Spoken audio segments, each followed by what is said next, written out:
Si Abraham gisaaran nga mahimong amahan sa daghang katawhan sa usa ka dakong nasod.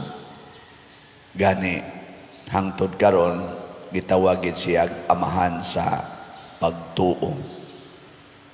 Pero sa dihang ang mga Israelita, mga Hudiyo in particular, wala na makaila sa Ginoo nga gisimba ni Abraham o gisimba nila ni Moises, nila ni David o uban pa. Ang Ginoo nagpaila sa iyang kaugalingon diha na gyud nga nagpakatao siya diha sa persona ni Jesus. Karon nipaila si Jesus nga siya mao ang tinuod nga Dios nga gipaabot sa mga Hudiyo. Pero namunit hinoon sila bato kay ilang batuon ang Ginoo. Kung kita pa kaha ang mga tao atong panahon nga natao si Jesus sa inyong paminaw, mapariha sa tas mga Hudiyo. Ilingi ay mong tupad ina di ni mo batuon si Jesus. Di ni mo batuon. Una-una ako no ba na ay tao diha pobre kay kagikan pero nakahimog mga milagro, nakahimog mga nindot kaayo mga pagtulunan nga gitudlo, pero murag mo tulisok nimo, murag mo pakonsensya nimo, mo condemn pagani nimo. Nya pobre kay na way grado. Nya murag mo tudlo siya nga usban ng imong kinaiya kay wa na mahaom sa kinaiya sa Ginoo. Sa inyong paminaw mutuo kata. Hasta patingali ang pari di mutuo. O tinuod gina kay pag-abot ni Kristo ang mga high priests maumay ni patay giniya. Anas og si Caiphas, ang mga elders sa mga Hudiyo maumay kusog kayong mo patay ni Jesus. Ug nganong nahitabo man ni mga igsoon, mao na ni ang gitawag nato og paghari sa kinaiyang yawanon. Ug unsa man ning kinaiyang yawanon nga misud ngadto sa mga leaders sa pinili nga katawhan sa Ginoo, kanang garbo, pride. Og dili ta mapaubsanon sama ni Abraham, mapaubsanon sama sa mahal na Birhen Maria, mapaubsanon sama sa mga santos nga atong gi-intron sa altars, sama nila ni San Vicente Ferrer, Saint John Mary Vianney, nilang Mother Teresa ug uban pa, San Agustin, Saint Ignatius, Santo Domingo ug uban pa, abisan San Fernando Rey, San Roque. Maglisod gyud ta kailas Ginoo basta di ta mapaubsanon kung garbo atong gamiton. Unya natural ra ba kay nang garbo nga musod sa mga tao nga makakupot o gahom? Kani ba mga leaders ba? Sama ani karong atong nasod na amantay mga leaders sa simbahan, na atay cardinals, na atay obispo, mga pari, na asay mga organizations, na ay mga leaders, sama na mga organizations sa Couples for Christ, mga charismatic groups. Kasagaran aning mga leaders, sudlan ginadayos yawa o garbo. Ang ato sa mga presidente sa gobyerno, presidente, iyang mga senador, sa pananguban niya, congressman, mga gobernador, mayor, konsihal, mga barangay kapitan, ato mga naa sa judiciary, naa Supreme Court, mga justices, naasad sa atong mga cabinet members, mga sekretary sa nanganan na diha, sa police, sekretary sa National Defense ug uban pa, naasad sa atong legislative, Speaker of the House sa Congress, presidente sa Senado, sa Senate. Kani sila mo ni paborito kay siyawa nga sudlan og garbo. Gilingi ay mong tupad. Ingna, kumusta man ka, wa pa ka masudli anang garbo. Ingna ko no.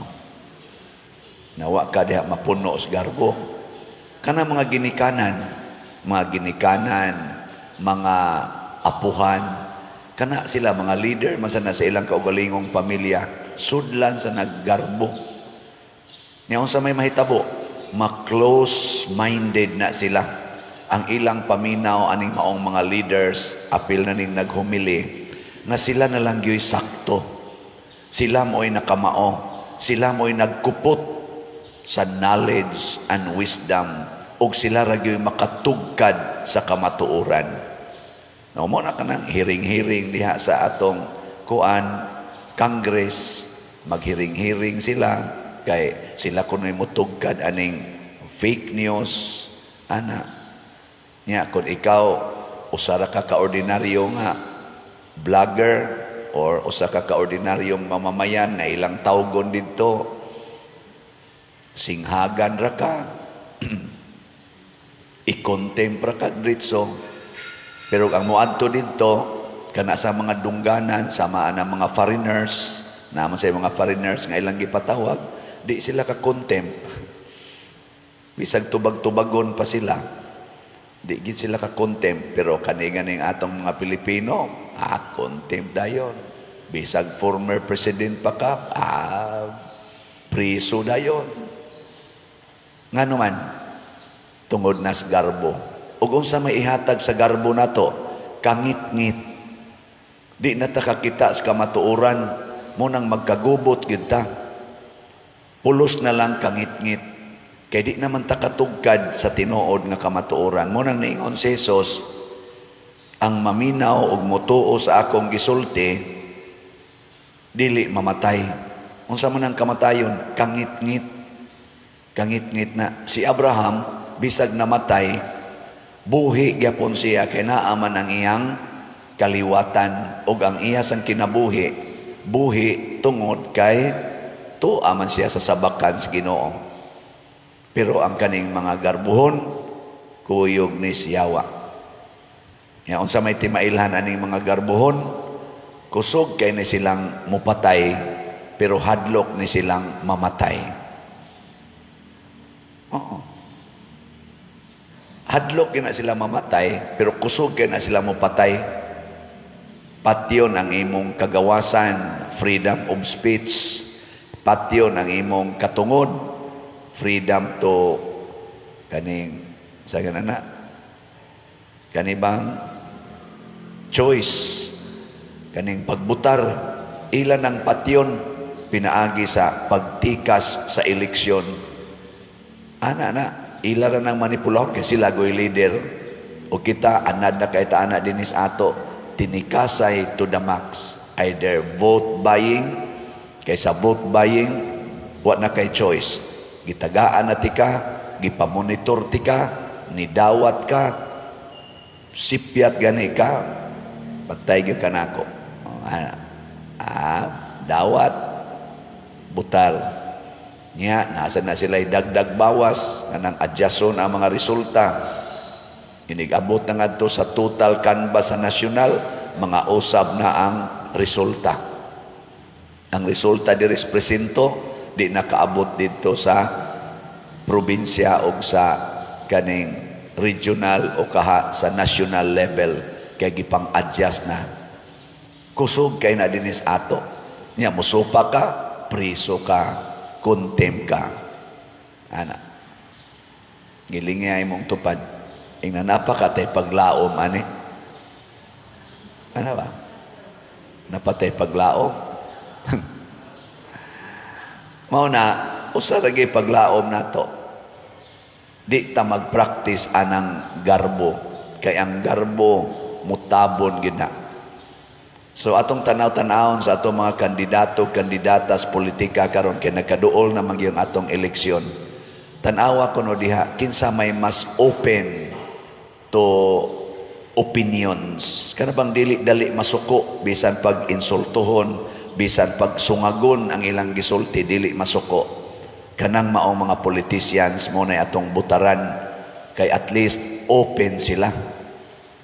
Parehabilitaan ang ni-suggest karon katong sin-suggest sa Comelec nga usa ka CPA lawyer nya expert aning IT ni-suggest siya unsay buhaton panahon sa eleksyon ng machine dito sa presinto dili i-connect sa internet hangtod makahuman siya siyang paghatag og resulta ni anang presintuha, makaprint na gani siya siyang resulta, una pa i-connect sa internet kay ang iyang kanang gipanagan-an basin unyag na ay hacker unya mahack ang maong kana ganing machine. Kay bao man siya nga kung connected sa internet, hackers can manipulate. Ana, kay mao man iya kunong trabaho. Unsay reaksyon sa leader sa Comelec, gipailan siya kaso, gipatanggalan pamanggiting ito sa iyang lisensya sa pagka-CPA o sa iyang gipadisbar ang iyang pagka-lawyer. Ambot giban man ting ito siya sa iyang pagdagan murag nidagan man tog pagposisyon sa vice mayor ba to. Kanang mga reaksyon nga ingon ana ba kanang bitang dili open. Ato mga leaders dili open. May tato i-discuss, niya i-explore in public. Sige ko na ba, prove your stand. Ikaw, attorney, prove your stand. Niya kamisan mo prove sa Miss Amo, nga mo ni among stand. Haron makatimbang-timbang tao niya, mo ingon okay. Let us meet halfway. Mo ni atong buhaton. Haron mas secured ang mga individual votes sa atong mga butante. Ana, kanang kamaong maminaw, ni ay musulti diri nga kana ganing kuan kana ganing sana questionon ang desisyon sa pipila ka mga leaders igsunod anang panahon nanay kaso mo ingo mo sud nimo ikaw na san mo yatakihon mao ni ang gibuhat sa mga Hudiyo ngadto ni Hesus pagsulti niya ingnon kabata pa nimo kakita na kang Abraham, kinsagog ka, ingon kang dili mamatay, patay maganis Abraham, patay maganis sila David, patay maganis mga propeta, kinsa man ka, mabaw kay sila pagsabot ba? Ang sakto unta ato, moingon unta sila, unsa may imong gipasabot anang dili mamatay, explain to us. Ang among nasabtan sa mamatay, mauni, muhunong imong ginhawa, niya ang imong lawas din amulihok, unsa man din ang imong dili mamatay nga sa among obserbasyon namatay mang tanan moingon ta to si Jesus naa man koy pagkabanhaw ang kinabuhi dinis kalibutan matapos pero duna nay sumpay ug ang sumpay ana mao na langit ug impierno di makasabot ang tato sila tudloi mibi unsaon pag-adtog langit hunungan na ng inyong garbo kanang inyong pagkorupsyon anang naang kwarta diha sa templo mo man to ilang problema kanang inyong paghimog negosyo diha sa simbahan hunungan na kanang inyong pagdaog-daog sa mga yang gitaw niya mga ilo mga balo mga widows mga orphans kana mga masakiton nga butangin na ninyong budget ang PhilHealth ayaw i-zero budget ano ba maminaw ba kanang inyong BICAM report ayaw ng blanco suwati na kay illegal ng blanco nga inigawa sa bicameral report blanco nga inigabot na General Appropriation Act na nay figure nga moabot ko ng mga 241 billion ang worth gikan sa blanco na himong 241 billion giunsa man na kuno along the way. Mo na yung mga question ba? Bitaw no? Si Piat Demi, magpaminaway ba? Kana magsigi manog dinatugay o niya, igresulta na, mapitusan gani gyud priso ka, kontim ka. Ana dayon. Mao na si Jesus, napitusan naman gid sila, naalkansi naman sila sa katarungan, punitig bato, batuon ka. Harum hilom ka diha. Mga igsoon, let us be open to God's messages. Pariha ni Abraham, mapaubsanong mituo sa Dios. Ilingiyay mong tupad. Ing na mutuo ba ka nga ang pagpalit og slat makaluwas? Ing na kuno. Na kanang gisulti Father ba nga mopalit kag slat makaluwas kina. Na inipalit og slat na to dire, ako lang gining mensyonon ang iyang sitwasyon, ang iyang gisulti, ang iya kunong giari dire, nipalit siya slat tungod sa iyang mama nga bag-o pang namatay. Kaya ang iyang mama magsigi jud kuno tong palit og slat dire, pero wa gito kaari dire. Nya niingon kuno iyang mama pagdayong kamatay, paliti gyapog slat si Father ha, bisag patay nako. Ana, ningari sila. At kaingon ko ba, grabiha aning kato di gito mahitabong maimpierno. Nga naman, hantod namatay siya, nanugon siya, nga bisag patay siya, papalitong yapog slat din eh.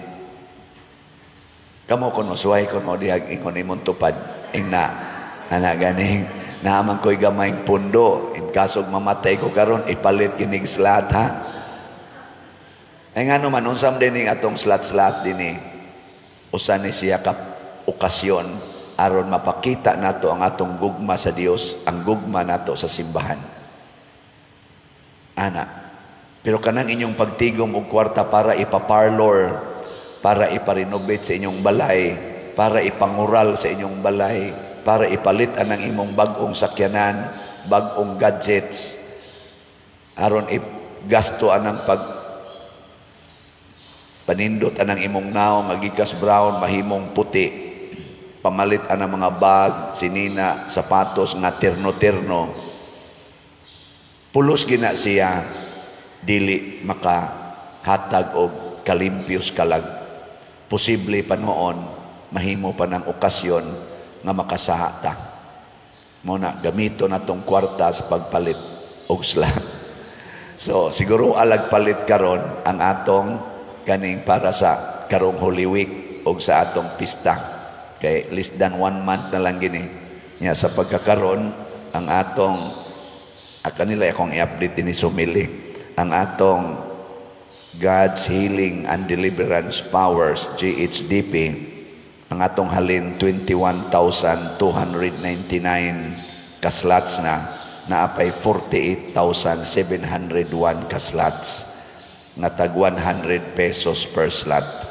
Yan na ni 12 slot challenge nga tag 1,200. 664 na sad ang niapil aning maong challenge. Atong pakpakan bi ang namalit ani. Salamat kaayo. Tagsa lang ka slot nya gusto kag challenge 1,200 para aning maong slot. Nya ang atong tulo ka slots 700 ra kaning tulo ba inyong palitan SBF DAG, GHDP o katong HPMM 700 pesos. Mupalit mo karon on or before Easter Sunday 700 ra. Ya gusto sa mog challenge kaya naaman sa ubay-ubay na tigom 11,200 ang tulo na to ka challenge. Pagka nindotag ato ng buhaton mo sakripisyo ta para ani nganuman nakakita ta nga usanis mga pamaagi aron maduol tas Ginoo og makabot ang kaluwasan. Atong iampo ang atong mga leaders. At the same time, magampo sa tangalamdagan ta nga makapili unta tag mga leaders nato nining midterm elections kay mao manay the best occasion to exercise our freedom of choice pag eleksyon. Makapili unta ta og mga tao nga nakailag Ginoo og labaw sa tanan mugiyas mga tao ngadto padulong sa kaluwasan, lawas ug kalag. Kay nagkinahanglan kay taana karon sa atong nasod. Di na lang ta magpakabutabungol, nagkinahanglan ta ni us-us nagmaayo ang atong nasod karon.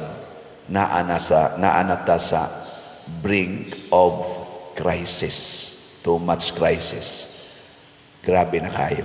Di na ni tiaw-tiaw. Moral crisis, financial crisis, social crisis, political crisis, economic crisis ni anahapit nato tanan ambot kag wa pa baka ang spiritual crisis.